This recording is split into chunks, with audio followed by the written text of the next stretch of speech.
Hey everyone, welcome to a new episode of the Desirae Ofori podcast. My name is Desirae, and today we have a guest. Her name is Sarah Fox from the Rough Edges podcast. Today we're going to be talking about mental health and faith and how our mental health diagnoses and our journey with mental health has actually strengthened our faith in God.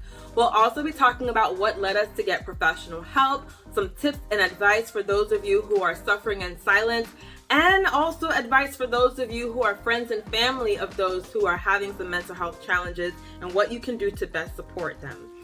I am so in love with this episode. It was literally one of my most favorite interviews that I've done to date. Definitely candid, definitely vulnerable, definitely authentic in all ways possible. And I just pray that it encourages you and blesses you as it did for us. So if this is piquing your interest at all, definitely keep listening or watching on YouTube. You can also reach out to us. Our information will be in the description. And yeah, let's get right into it. Thanks for being here. All right, guys, thank you so much for tuning in to a new episode of the Desirae Ofori podcast. Like I mentioned, we have a special guest today. It is Sarah I. Fox. Hey, Sarah. Welcome to the podcast. Thank you so much for being here. Yeah, thank you so much for having me. I'm excited. So Sarah is my first interview in like a year and change. So I was really glad when she reached out to me, and the topics that she had available to talk about was just like, okay, this is definitely in alignment. I felt with what I want to be doing moving forward. And I just felt like it was definitely a godsend. Like, okay, God is like, okay, here's a nudge. Here you go. So I'm going to introduce formally Sarah, and then I will allow her to tell us a little bit more about herself. Sarah is a Christian woman who encourages others to stay pure in a world that says otherwise. She is an alumni of the King's College with a BA, Bachelor's in Politics, Philosophy, and Economics, with a pre-law minor. Sarah spends most of her time mentoring at-risk youth and preparing them for job opportunities. She is also the host of the Rough Edges podcast, where she shares educational tools about mental health, anecdotes for her healing journey, and the intersection between faith and mental illness. Sarah also loves performing spoken word, writing for her blog, and trying new exotic foods. Thank you, Sarah. Doesn't she sound like exciting? So official. Politics, philosophy, and economics with a pre-law minor. Oh my goodness. Wow. Yeah. What made you get into that? What was that about? Yeah, so I originally wanted to be a defense attorney for juvenile delinquents. And so when I was looking at colleges, I was looking at ones that studied, the political, philosophical, and even economic factors of why, youth are in the system. And so King's really appealed to me because it had all of those things. Plus, it had the element of you could be a Christian and still occupy those spaces in your career. So that was something that really interested me. And then the pre-law was just so I could prepare myself for law school. But funny enough, God redirected my passions, and he showed me that mental health was another component that I need to address when, helping at-risk youth. And so now I am studying forensic psychology, hoping to get my master's sometime soon in that area. So it all kind of came full circle in a way. Wow, that is so exciting. So I used to work at a juvenile detention center. That was my first job after I got my master's degree in mental health counseling. And Mhm. oh Lord, boy, it was something else. It was an experience. But being their therapist really did open my eyes to, like you were saying, there's so many factors that bring them to where they are. They don't just wake up one day and decide I'm going to be, a delinquent and get into trouble and all of these things. There's so many things that factor into that. And getting to be a part of like their mental health journey was very special. But getting to understand like, the thought process, and they're super intelligent is what Mhm. I discovered. Super smart. Like you have to be smart. Like street smart is not just like, okay, a street smart common sense. It's not. Like you have to be really intelligent to Yeah. navigate through all of that. So I'm glad for people who like have a heart to work with them and can see past what's going on. I've always been that way. Like there's always something, well, what else is going on? Like kind Right. of keep peeling the layers. Like what else is going on? What's at the core? And then we can like build back up to what's going on the surface. But that's really cool. So we have that connection. That's really, really cool. Awesome. So in your podcast, you talked about your diagnosis and how I was listening to one of your episodes about how you was diagnosed, but you were trying to like pull in faith also, and just giving like some tips about what you learned through the process of the diagnosis and everything that you're going through with your mental health. Do you mind telling us a little bit about, what your diagnosis is and how you reached to that point? Yeah, so my diagnosis is bipolar 1 disorder. And so what that means is I have severe shifts in mood at a given time. So I could go from being depressed into a hypomanic state, which is me talking really rapidly, being overproductive, me being very excited, high energy, lack of sleep. And I could even cross over into full blown mania, which is what got me the diagnosis in the first place. Because if I don't take care of myself, if I don't especially prioritize sleep, I will definitely be in a state where I am just all over the place emotionally, and my energy is like at 1,000, and I think I'm invincible, and I think nobody could touch me, and I could do a million things, and it's just a roller coaster, put it that way. And so, what brought me to having this diagnosis was the fact that I wasn't taking care of my mental health while I was in college. And so, in college, especially, I was just going nonstop. Like, I was making sure that I was getting my assignments done, that I was making preparations for graduation. And then the pandemic hit. And so, I was trying to see what my life would look like in light of that. And just coming out of that and graduating during the pandemic really just put a perspective shift in my mind, where it's like, okay, life is so short. I got to keep going. I got to achieve as much as I can at a young age. So that way I could just live my life later on. And while I had that mindset, it really set me back in terms of like my emotional and mental health, because I was putting that on the back burner. I was saying, as long as I can physically get up, go to work, do what I need to do, mental health could take a backseat to that.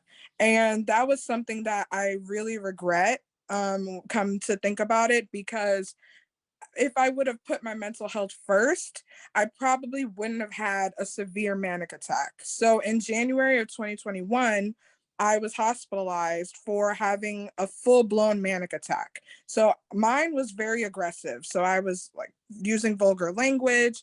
I was very aggressive. I was very high energy. I wasn't sleeping for like 4 days straight.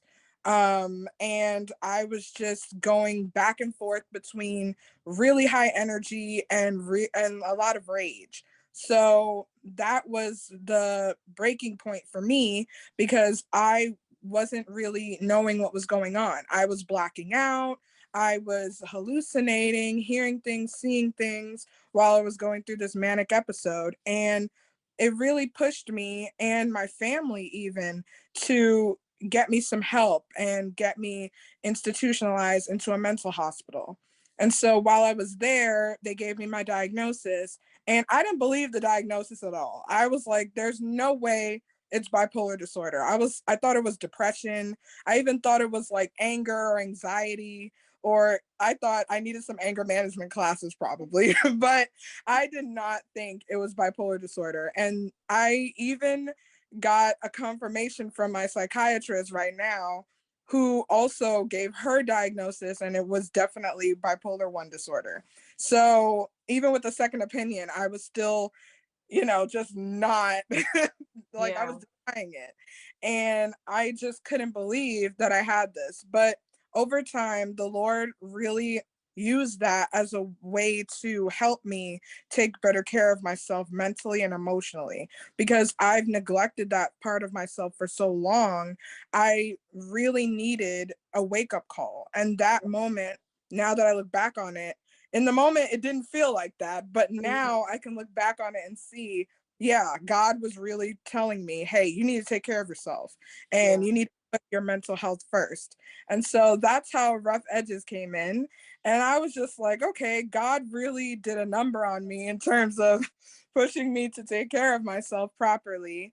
And I was really researching and saying, how can I marry the two, like faith and mental health? Because mental health is in the Bible as well. I mean, if you look Mm-hmm. at the Psalms, if you look at Elijah, he's like a great model of depression, like, just like how depression could affect someone. And so Mm-hmm. mental health is in the Bible, but we don't often talk about how it affects, like one affects the other. Right. And I wanted to bring those two together because the faith element gives you the hope that you need to deal Mm-hmm. with the mental health issues.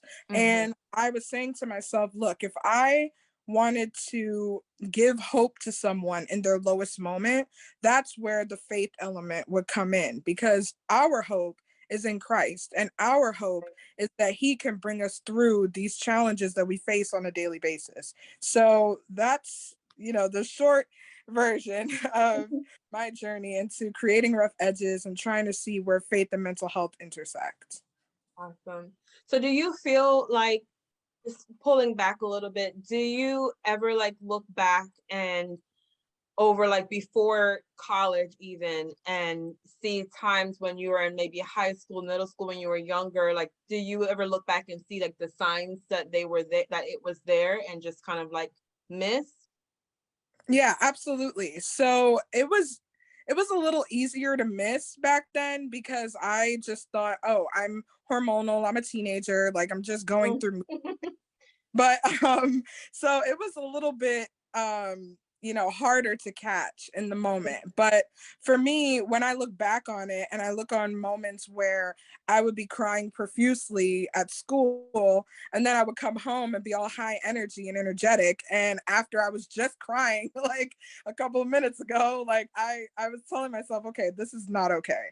um Yeah. so yeah, it was things like that where I was like, okay, the sudden shift in mood is something that's very concerning for me. But again, I thought, oh, I'm a teenager, so of course I'm going to be moody, of course I'm going to be hormonal, like that's just how it goes. But when I got into college and it was still that way, and it even got a little bit more severe because I was in therapy at the time, and my therapist was like, are you okay? Like, she literally had to ask me, like, are you doing okay? Because you're telling me that you were crying, and then a couple minutes later you're like, laughing and talking with me as if nothing happened. And so I was just like, oh, that's just me. Cause at the time I was like, oh, that's just normal Sarah stuff. Like, I'll get over it, I'll be fine. But Okay. no, as I look back on it, I can absolutely see like those moments where the mood shift was so rapid and so extreme because I was feeling things so intensely. It's kind of like a Mhm. all or nothing mentality where Yeah. it's just like, if I'm sad, I think, oh, the world is ending. I will never get better. Things will never work out. And then if I was happy, I'm just like, oh, I'm on top of the world. No one can touch me and all that stuff. So yeah, I absolutely look back on it and I'm like, yeah, that was bipolar disorder, but I just didn't realize it because, again, I was putting my mental health on the back burner. Yeah, I can definitely relate with that. Like, looking back over childhood, that's the reason why I asked, because I feel like a lot of things that people are getting diagnosed with now, I feel like they were things that have always been there. And I think a lot of people think that, especially now with social media, that a lot of people are more vocal about whatever diagnoses that they may have, or just there's a lot more information available, readily available, about all the different types of mental health issues that people have. Now people realize there's more things than just, being sad, or, you know, having worrying. Like, there's depression, there's anxiety, there's bipolar, there's like all of these things. ADHD is a big one right now. So a lot of people think like, oh, it's just, you're just saying that you have it because it's the next trending diagnosis out there, and a lot of people are self-diagnosing, but they don't. I think people who have never really experienced that don't realize, like, no, this has been going on for a long time. Mm-hmm. And even beyond childhood, like, for I think, like, for, like we said, like you said, in the Bible, there is, it speaks about it all throughout the Bible, people having, different issues. But I think, like, when it comes to faith, people just want to like glaze over it. I Mm-hmm. think because of misunderstanding and not have lack of knowledge. I think that's the biggest thing. So when people are like, "Oh, you're just saying," I'm like, "No, this has been with me for a while." And maybe Right. something triggered it. So, like you said, once you got into college, a lot more pressure probably triggered it and made it, exacerbated it. But I think it's something that, like when we look at, a child, I'm like, wait a minute, there were some signs. that Yeah. yeah, that was probably that. That was probably that. I know of a lot of adults right now who are getting diagnosed with Asperger's and Mm. or being on the autism, they don't call it Asperger's anymore, the autism spectrum. Um, there's a lot of adults, a lot of creatives actually, who are being diagnosed with autism. And when they look back over their life and they're like, oh, that's what that was. That Yeah. makes sense. Why didn't it? Again, because we didn't have the, readily available information that we have now. So I think just to put it out there for anybody who has never dealt with it, to be sensitive to that, to not be quick to judge. I'm like, oh, you're just coming up with that because, a lot of these diagnoses, they do kind of blend here and Yeah. there, but there is a manual called the diagnostic manual that is used. I don't even know what edition it is on now because I've been out of the field for so long. But there is a manual. It's like a Bible. I'm like, do I even have mine still? It's like, I don't know, I have it somewhere. It's like a thick book that has Mm-hmm. all of these diagnoses, and each diagnosis has like pages and bullet points of like you have to like meet. There's like it's very specific.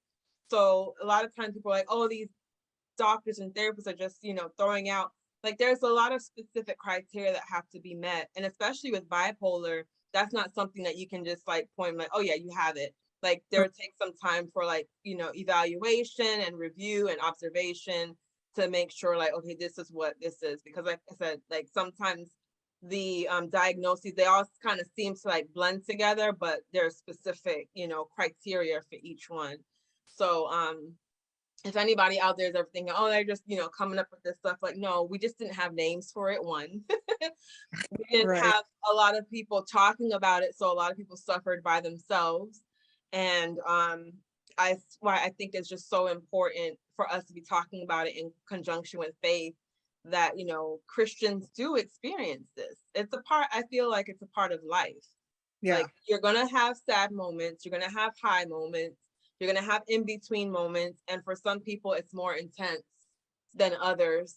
And depending on your life situation and what's going on and your makeup, you just never know. So just to put that out there, people, be gentle. Yeah. You don't know And what you don't know, but once you know better, I have told you now, you know better. Be considerate, be slow. They say the Lord is slow to anger, be slow to judge. oh my gosh. Slow to Yeah, judge. but just to add to what you said, because you said something very important, which Mm-hmm. was we didn't have like the language for it, and it Yeah. was so heavily stigmatized back then. So it's like if you were going to get help, like people in your community, especially in the Black community, Mm-hmm. therapy is so heavily stigmatized where it's just like, oh, if I speak up about something, no one's gonna believe me. Mm-hmm. Everybody's gonna judge me. So let me just stay in my little bubble with my emotions and just not, find out more about these things. So thank you for bringing that up because we never had the tools that we have now to actually talk about these things and to normalize, having, mental health is not something horrible and it doesn't define who you are as a person and Right. it's physical illnesses, like we're more compassionate or more accepting of someone with diabetes or even cancer. And the thing is, we're not accepting of mental health conditions because we can't see them and the effects take longer to really present themselves in someone's life. And so you're thinking, oh, that person must be psychotic, but no, that Mm-hmm. person has had a buildup of things over time. And now the symptoms are manifesting themselves. Like we said, you Yeah. could have been with this as a kid, And now as an adult, all these symptoms are coming up to the surface now. And so how do you deal with that? So thank you for Yeah. that. Yeah, definitely. I call it the perfect storm when you were saying like all of these things start building up. I feel like I've always had anxiety in some way or the other. We just never called it that. When I hear stories of like when I was little, my mom would say stuff like, you know, when you were little, like homework just seemed like it was just so like this huge mountain in front of you and you would cry and you know, it would just be so big, but like you would still like be able to complete it and you did really well in school. So when I was in college this summers, I was having panic attacks, not thinking that, you know, it was mental. I was thinking it was the environment that I was in. I went to the doctor, was getting allergy tests. I'm not allergic to anything.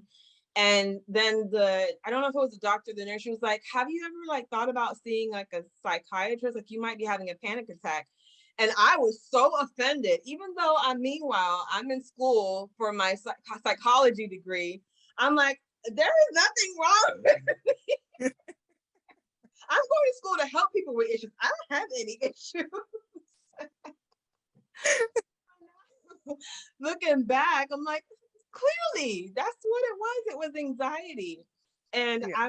I'm also an overachiever. And so also suffer with I call myself a recovering people pleaser. So always like I'm the first kid on both sides of the family. So there's a lot of pressure on me to perform. And also my grandfather was the founder of our church. So like there was just so much pressure on me that I didn't realize was on me that was kind of like building up this, you know, make me kind to be somebody that I didn't really have the capacity to be, you know, 100% of the time. I was trying to be perfect and everything. But you know, once I think the final straw for me was when I got pregnant. After I had my first son, I had postpartum depression. I didn't catch it, even as a therapist. I didn't catch it until maybe like 4 or 5 months. I'm like, I think I have postpartum. And then I Mm-hmm. started my blog, and that kind of helped me to manage that because I had something outside of work and what was going on in my life to focus on. So that was kind of like my coping mechanism, my blog. And then starting, you know, the podcast started when after I had my second son, and the intensity of the postpartum, like it kind of like stacked on. I never really dealt with it the first time. So by the time I had my second one, it was like I was still so it was made it completely even worse. And Mm-hmm. that's when I finally got into therapy. And the only reason why I got into therapy was because my OBG at my 6-week follow-up appointment after birth, she was going down the list of like, do you feel sad? Do you feel this? You know, doing quick list. And I just burst into tears. Like I knew that I was not feeling well, but I was still scared to say something because I'm like, they might take my kid away. They might take Oh, me away, going to the extreme. But when I look back at that, I am so thankful, even though I hate that I had to go through that experience. I'm so thankful because I think that's what I needed in order to like kind of get like a reality check with, you know, my faith. My faith got stronger because mm-hmm. of that. Like you said, like that was my hope I had to hold on to. Like if nothing else, I had to like if I didn't have any other reason why, because I could be like, you know, even if I did leave this earth, I know my kids would be okay, but God, I know God would be disappointed in me doing that. And I don't know how, but I just know He has something more for me. Like this is not the end of it for me. And so when I have those moments of like depression or feeling down, I always go back to like, but God. Yeah. And I'm like, if I didn't have faith, I probably would not be here. I have no idea how I would have managed. How I would have managed. So with you in bringing in the faith aspect to it, what part of it did it strengthen? Like having this diagnosis and going through that manic stage, and having that whole experience of being hospitalized and everything. What part of your faith was strengthened? Was it that like you felt like, okay, I'm going to be in my word more? Am I going to pray more? Am I going to make sure that I'm surrounded more by people who are also understanding and will like encourage me? What part of your faith walk strengthened for you? That's a great question. For me, prayer life was definitely strengthened through it. I have a prayer journal, and even in the hospital, I asked my mom. I was like, "Can you bring my journal?" Because I needed to get my thoughts out and just write prayers to God. And during those moments of being in the hospital and having that outlet of me having a time to like just journal my prayers, it made me more vulnerable with God in a way that I never was before. I used to just pray just to give thanks and focus on the good things, but I never really spoken to God or prayed about the bad things that I was going through. And it really made a difference in terms of like how vulnerable I got with God, how often I would pray to him, because I used to just pray to him when things were going good and be like, "Oh, thank you, Jesus, for this." And that's it. Like, I wouldn't go into, "Lord, this sucks." And Yeah. God, I'm angry. I'm angry at you. Like, how could you let this happen? Like, those were real things that I would pray about. And that also strengthened like the intimacy that I had with God, and just being able to voice those issues with him and just not assume, okay, he knows everything anyway. So why am I voicing these opinions? And Yeah. so my prayer life was definitely strengthened. And also, intimacy and community as a whole was also strengthened as well. Like, me surrounding myself with more people in the church, because I used to just be, well, I still am an introvert, and I would just shy away from every opportunity to like, do group things and like, because I'm just not with that. But after having the diagnosis and just being close with my community and seeing people who really care about me. Like, when I came home from the hospital, my phone was blowing up for the whole week. Because like, I thank you, everybody, friends and family. I don't mean that in a bad way, but like, everybody was just like, "Are you okay? Are you like, do you need anything?" And I was just, at first it was a little overwhelming, but Yeah, I'm as I sure. thought about it, I was like, this is the community that I have. And this is what God has given me, the people that surround me constantly and are constantly in my corner. That is who I have. And that is something that I should cherish, because we weren't meant to do this life by ourselves. Like, no man is an island. So we can't do this alone, but we just got to take advantage of the community that God has given us. So, prayer life and community were the two aspects of my faith journey that have gotten strengthened since I got my diagnosis. Got it. I love it. I love it. Do you feel like you are, once you got the diagnosis, and you've processed it, what was going on, do you feel like you were able to be a little bit more vocal about where you needed help or when you were struggling more than before? Because I think for a lot of us, before we realize what's going on, we just hold it into ourselves and we don't really tell anybody what's going on. So then when something like that happens, you end up in a hospital. Everyone's like, "What? I didn't know anything was going on." did you find did you find yourself, you're like, the signs were all there? How did y'all miss it? But like, if you don't say anything, like, a lot of times people are not going to know. So do you feel like you Right. were able to be more confident in letting people know, like, when you're good and when you're not doing good? I would say yes and no. Just because I'm still in that phase where I'm like, okay, I don't want to worry anybody. I'm just not really gonna say anything because people are gonna go overboard and they're gonna be like, "Oh my gosh, do we need to have her go to the hospital again? Like, call your psychiatrist." Yeah. Like, it's a balance. You gotta be able to say, "Hey, look, I am not feeling well today. But here are some ways that I'm going to, take care of myself in this moment. So could you please give me some time to readjust and to take care of myself? And Yeah. in terms of like reaching out to my psychiatrist, yes, I am very vocal and confident about what I need, because I know that she's going to be there. I know that she is going to give me resources, and she's going to talk to me, and she's going to either adjust my medication dosage or just like, give me more things that I need to be stable. So in terms of reaching out to my psychiatrist, absolutely. In terms of reaching out to my friends and my family, absolutely, because these people are in my corner and I know that they want what's best for me. So I sometimes I text my friends and I'm like, hey, can we have a conversation if you're free? I just need to hear if I'm talking fast or if you hear anything weird, like just let me know. And we would talk about it, and either they would say, yeah, you're kind of talking a little too fast. I think, you need to taper that down a little bit. But yeah, so in terms of like close friends and family, yes. But I would also say no a little bit because there are certain things that I would keep to myself, and that there are certain things where I'm like, oh, I don't want to worry them or make them think that I'm going manic again. But at the same time, it's just like if you don't speak up, like you said, like no one will know.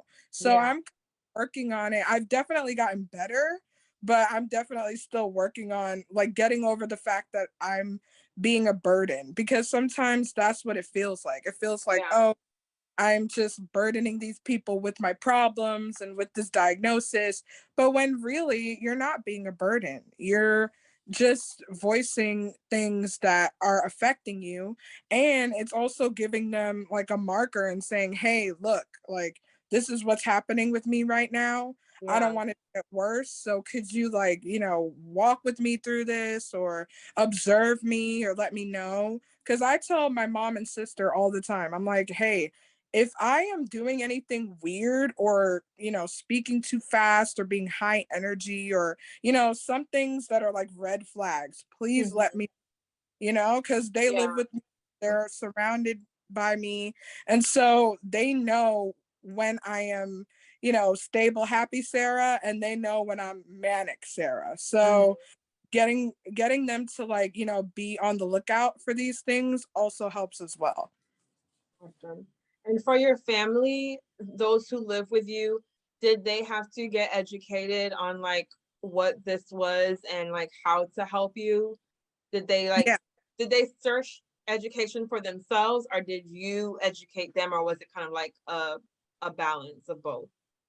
So I would say it's a balance of both. I mean, my mom, she really got on top of it. Like she researched different books. I mean, she was just, So looking good. at different articles, and she was even teaching me some things. It's just like, hey, I think you should be like resting this amount because it helps with the mood switch. And I'm like, Mom, what?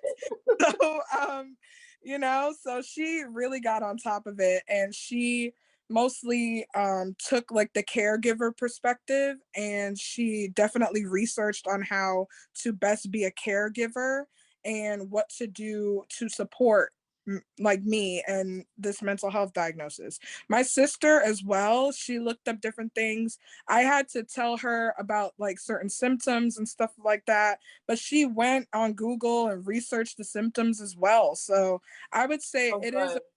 both of like we're teaching each other as this experience is going on, and we're also getting to learn more about what this diagnosis actually is and how to handle it. So yeah, I would say both. That's so good. And I think that is so important for, because I know a lot of times when people are having, a breakdown, or they're having, whatever the issue is that they're experiencing, and people around them like, I want to help, but I don't know how. And they kind of look to you to like guide them. But if you're in a state in where you're like, I can't, I have enough from me right now, I can't like explain more to you. It's good for them to go on their own. And I would encourage anybody. I love that the term like caregiving, because caregiving is not just like supervising someone or being a parent, or watching someone who's elderly. Caregiving is like giving care, like you're showing love and you're like showing how you care for this person. And one of the ways that you can care, besides like giving encouraging words and showing up for them, is also like researching and getting to know what you can. Because like if we like I said, if you're in like if you're in a depressed state or an anxiety state, or you just don't know what to do, like it is helpful to be able to have somebody who does have an idea. Like you don't have to be know everything, but to just like to get more education on it, I feel is very important. for me, I let the world know through my blog that I was having postpartum depression. But what I made sure to do at the end of my blog post was like I left a lot of resources. And my mom was living with us at the time, during my postpartum period. I made sure this after the first time I was like, if this comes back, I need to have my support system. So I made sure to tell like my mom, my sister, like everybody, like I'm going to need somebody with us postpartum just in case I experience this again and it's worse. I just had a feeling like it was going to be worse. And so when my mom was there, I don't think she did any research beforehand, but after I put out that blog post, she was like, I didn't know, I didn't realize anything was going on. And I was like, I couldn't, like, I don't know what to tell you, but I did leave, information on the end. She's like, yeah, I did see that. And so I did go onto the websites and I did, do a little bit more research. And now I have a little bit more understanding because I never experienced it. And, people in my time that we didn't talk about that stuff. So I didn't know, but I did do the research and whatever. And that meant so much to me. I'm like, thank you. Thank you for clicking the links and doing a little bit more research because I'm still in the thick of it right now. And I don't know how much more to explain to you than I already did in this long blog post. Telling y'all, these are everything I'm feeling and this is why I'm feeling. But that just helps so much. Like, and that also shows like that that's another way of helping that person feel like I'm not alone. And I'm not like being pushed aside, like, well, you got that. I don't know how to help you. You stay over there. But like actually doing some research on your own and then, taking that and like, either telling them, oh, this is what I read, or have you ever experienced that? I think that really helps a lot too. So kudos to your mom and your sister for that. Kudos to them. So I was wondering also, I know for me, like you had mentioned, like you realized the community that you had already there for you. For me, I was kind of like in a season of being like pulled away. So I was kind of isolated. I didn't have like my usual friend groups and I wasn't involved in church like I was before I got pregnant. So I was in a season of isolation. So it was like, again, the perfect storm, isolated. I'm going through these hormonal changes, not really sure who to reach out to. But after a while, I realized like who was in front of me. There were certain people that I was wanting to be a part of my life, but then I don't know, something happened. I had to switch and realize, oh, there's these people who are right here already. Like, let me get into them. Let me like let them know because they obviously care and they're already here. So why am I reaching out? So, and I realized like my group kind of got a little bit smaller and then it kind of like got a little bit bigger as well. So did you experience that too? Like realizing like there's a lot of people that you wish were there for you and then realizing like, wait, there's some people who are right here who are crutch right now. And I'm gonna like just tap into them because they're right here already. Did you have that experience too? Yeah, I did. And then it's like when I told some friends about my diagnosis, because at first I didn't know like who to tell because I didn't know how the relationship would change. And some of them, our relationship got closer, and then others, they don't talk to me right now. So it's a bit of a teachable moment where it's just like, okay, I want to reach out to these people. And like you said, you wanted certain people to rally around you and be there for you. But the thing is, and I like this quote that I heard, like I forgot who it was from, but they said not everybody who goes with you can grow with you. So that means it's like your community is going to shift as you keep growing. And so I just had to learn, yeah, it was hurtful for the people who I thought were going to be there and they weren't there, or they're not even in my life anymore. That was something that I had to wrestle with because I thought, oh, I must be defective now. Oh, I must be, worthless. Like nobody wants to be around me, but that wasn't true. So it's really like, just as you said, like pulling into the people that you have right there and the people that are with you, and you know that they're with you because they've shown that they care about you, and they've shown that no matter what happens, no matter what diagnosis you have, I'm here for you because you're my friend and we're going to get through this together. So Yeah. I have, several people like that now, as I've grown on, and like my podcast has also helped a lot of people reach out and be like, hey, like, I didn't know you had bipolar disorder. Like, what's that like? What's your experience? How can I support? So yeah, so Good. it's kind of the same thing where it was like it was a small community of people, but then it branched out as I got more vocal about my experiences and like just seeing who's beside me during this journey. Yeah. And I think it's such a beautiful thing to like have this small community and then be able to branch out the more vocal you are, because then there are other people. What I discovered, I always wanted to be relatable and authentic and everything like that. But the more that I shared about my experience, even though it kind of felt like at the time, like airing my dirty laundry, and I'm like, God, why you keep having me tell my business like that?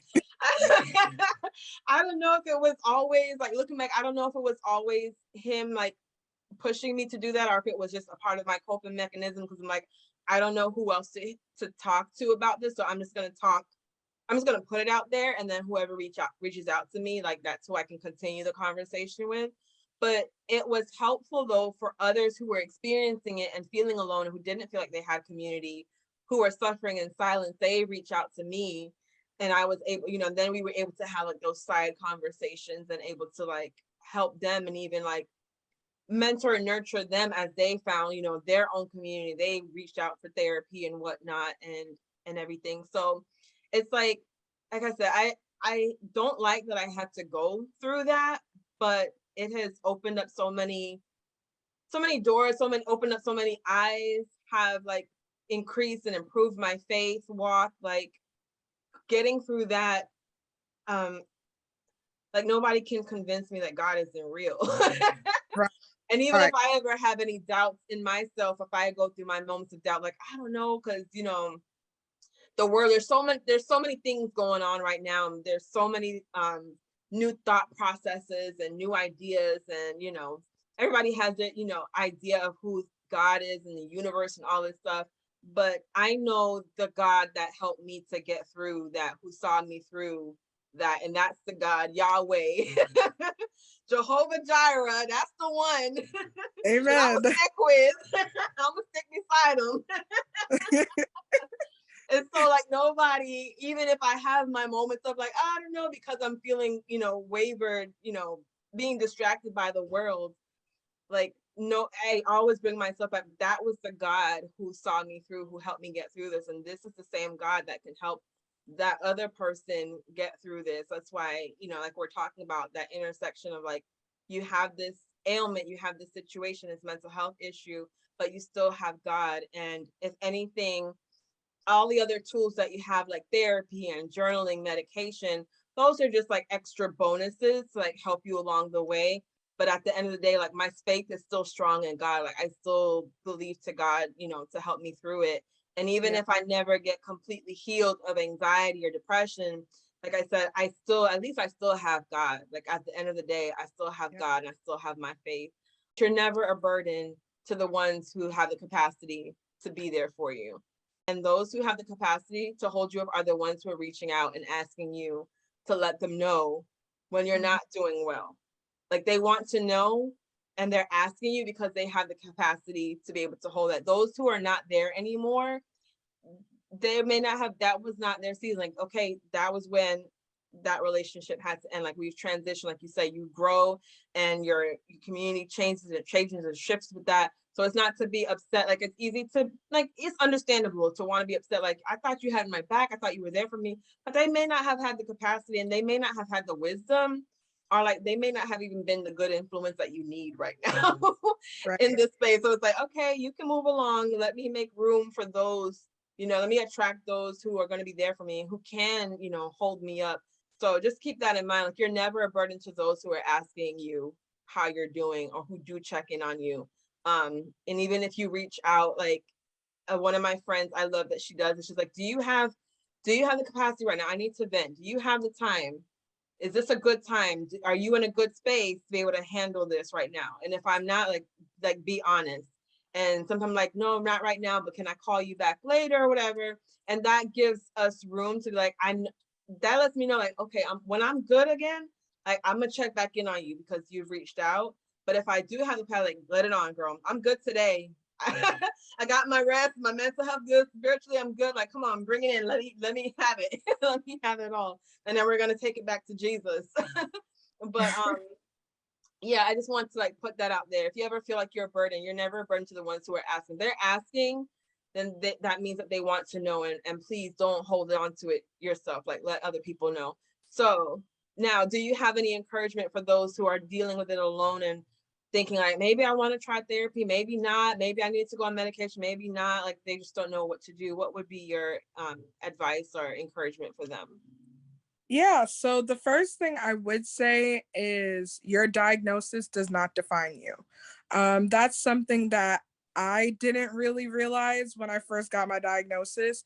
But getting a diagnosis, when you think about it, it's just getting information about underlying issues. That's all it is. It's just information. So once you put that in perspective, you'll be able to say, okay, this is a diagnosis is information about something that I'm dealing with, but it's not the sum total of who I am as a person. Because I think a lot of people fear getting diagnosed with a mental health condition because they think, oh, if I go to therapy, if I seek a psychiatrist, then I'm going to get diagnosed and all of this is going to happen and they're just going to spiral. And no, you don't have to fear the diagnosis itself.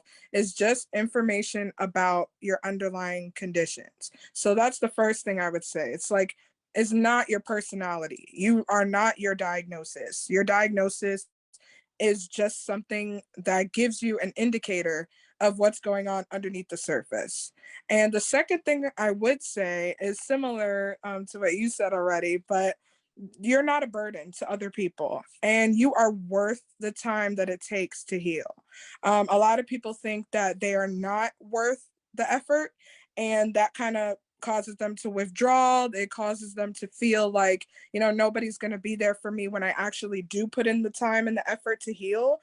No, you are worth it. You are worth every day, every second, every minute of your healing journey. You are definitely worth the stability. You're worth the completeness. You're worth the wellness. You're worth everything that it takes to get to the other side of this. And you will get to the other side. And yes, it may not be totally curable, but that doesn't mean it's not treatable. So you can get to a place where you can manage your mental health issue and you can get to the other side of it and be stable and be, happy with the effort that you put into healing. So you are definitely worth the time that it takes. And three, I would say, get into a community where you feel like you are best supported. And it's okay if that community changes, because you may have a therapist that you feel is not really helpful for you at this moment.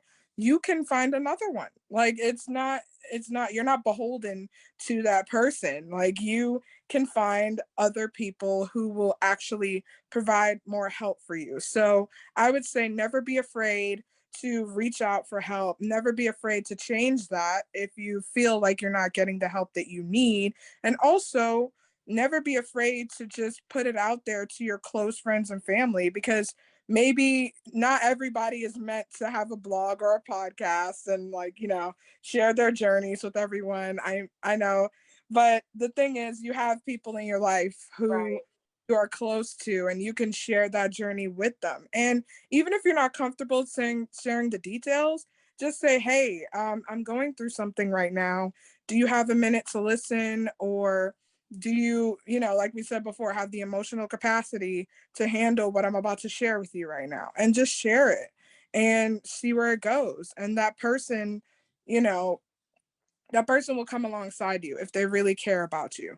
And if they say that they don't have the emotional capacity to handle it right now, that's okay. You can, again, find people who will take care of you and who will walk beside you during these moments. So I would say pull your resources. Don't be afraid. Like, there are so many things that are out there right now to help people with mental health issues. Like you can Google, you could go on ZocDoc to find a psychiatrist. You can go on Psychology Today to find a therapist directory. There are so many other resources that you can use to find people. So don't be afraid of the diagnosis. It's not who you are, and it's not a defect. It's just some information, and you are worth the effort to heal, and you can pull the resources from your community. So don't be afraid to do those three things. That's awesome. Such great wisdom. Such great wisdom. I love it. I love it. So good. Sarah, is there anything else that you want to share before we wrap up today's conversation? It's been so good talking with you. Yeah, I just want to say, like, thank you so much for having me on today. And I just want to encourage people, like, hey, if you need, help, don't be afraid to ask for help. Like, because it's important for you to just put yourself out there and say, hey, look, I'm not doing well. I need help. Like, we're not afraid to go to the doctor when things are wrong. We're not afraid to go to the emergency room when things are wrong. So you have nothing to lose. Just go to a psychiatrist, say, hey, I've been feeling XYZ. They'll go over the symptoms and give you a diagnosis. Like, it's not something that is hold against you. Like, you can reach out for help, and don't be afraid to do so, because it will benefit you in the long run. Yeah. And I love also what you said earlier about even if it's not curable, it is treatable. Like there is measures in place that you can get to a place where you can be able to maintain and notice. One of my biggest things is noticing what my triggers are. I have a mental list of the things that trigger me. And one of them, like you mentioned earlier on, I was like, yes, girl, that's totally me. Naps, tired.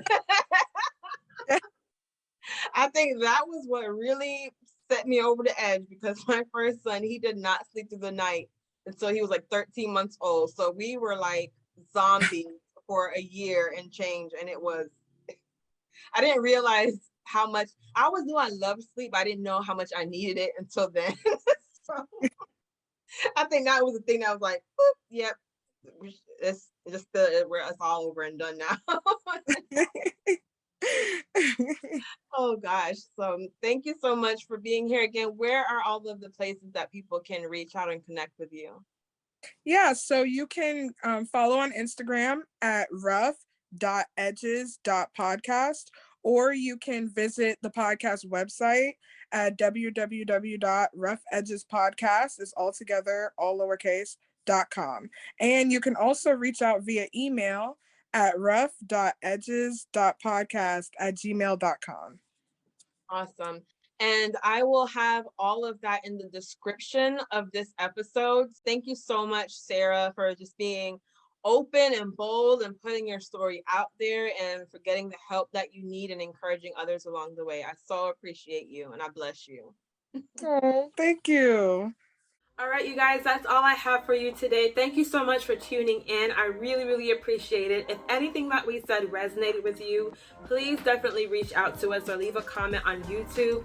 If you want to share this with other people, you can do so on social media. You can send it via text, email, whatever you want to do.